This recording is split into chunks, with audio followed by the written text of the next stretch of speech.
मौलाना आज़ाद साहब ने एक बात बहुत बड़ी कही थी कि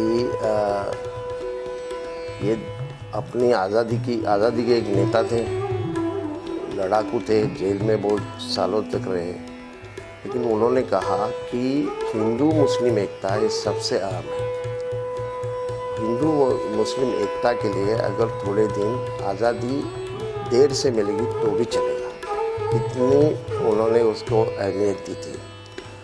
तो हम लोगों का उद्देश्य भी यही है कि यहाँ अमन रहना चाहिए, सारे समाज इकट्ठा रहना चाहिए और हमारी जो ये है तहज़ीब है, वो तहज़ीब संस्कृति ये भारतीय संस्कृति है और मिली जुली संस्कृति है। ये हम लोगों ने ध्यान में रख के ही यहाँ चलेगा। और मुझे बड़ी खुशी है कि आज भी हिंदू मुसलमान इकट्ठा ही रहते हैं, साथ में रहते हैं, एक दूसरे के सुख दुख में रहते हैं। मैंने देखा है कि फसाद में अगर कोई मुसलमान मारा गया तो आजू बाजू के हिंदुओं को बड़ा दुख होता है, उसका घर लूटा गया तो दुख होता है, हिंदू का घर लूटा गया तो मुसलमानों को दुख होता है, क्योंकि वो हर दिन का उनका मामला होता है।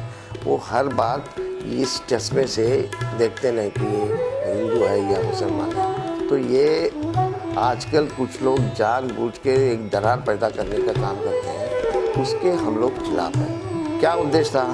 उद्देश्य एक ही था, हम किसके खिलाफ बोले ही नहीं, हम बोले हिंदू मुसलमानों ने इकट्ठा रहना चाहिए। एक दूसरे में दरार पैदा होना ये देश के लिए भी अच्छा नहीं, समाज के लिए भी अच्छा नहीं। ये बात हम हमेशा करते हैं।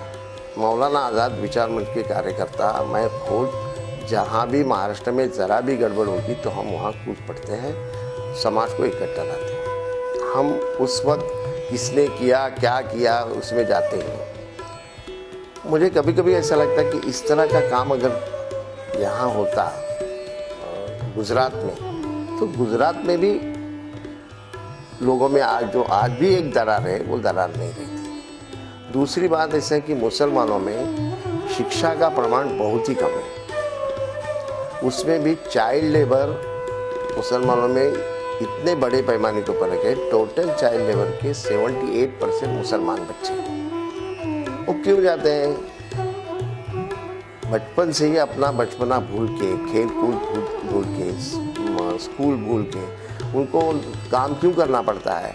क्योंकि गुर्बत बड़े पैमाने पर, गरीबी बड़े पैमाने पर है, वो गरीबी की वजह से करते हैं। तो मेरी कई सालों से मांग ये है कि ऐसे गरीब जो बच्चे हैं उनको, दलित और आदिवासियों को जो शिक्षा के लिए ये दिया जाता है, फैसिलिटीज़ दी जाती है, वो सारी उनको दो।